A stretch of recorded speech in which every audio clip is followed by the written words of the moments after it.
তীব্র শীতে হাসপাতালে বাড়ছে ঠান্ডাজনিত রোগীর সংখ্যা। আরও জানাতে গাইবান্ধা থেকে যোগ দিচ্ছেন আসাদুজ্জামান মামুন। মামুন, ঠান্ডাজনিত রোগীর সংখ্যা বাড়ছে, সেই সাথে আর কোন রোগীর সংখ্যা বেড়েছে এবং হাসপাতাল কর্তৃপক্ষ কি বলছে? হ্যাঁ, স্মিতা, আমি আছি গাইবান্ধা জেনারেল হাসপাতালে।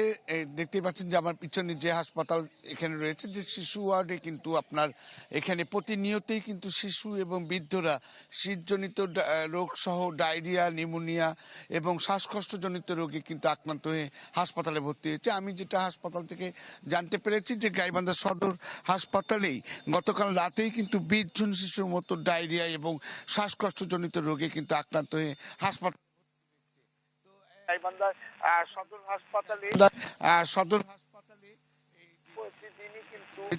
প্রতিদিনই কিন্তু 50 থেকে 60-70 জন শ্বাসকষ্টজনিত ডায়রিয়া এবং নিউমোনিয়ায় আক্রান্ত হয়ে শিশু এবং বৃদ্ধরা কিন্তু ভর্তি হচ্ছে।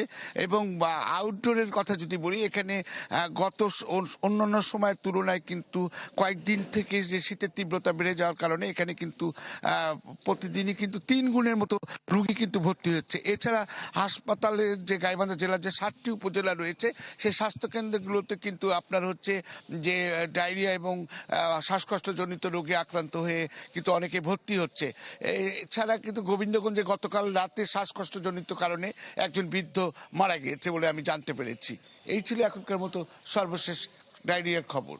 ধন্যবাদ আপনাকে। দর্শক, আমরা সরাসরি যুক্ত ছিলাম গাইবান্ধা থেকে। RICL TMX, যুগের পর যুগ স্থাপনা থাকে মজবুত।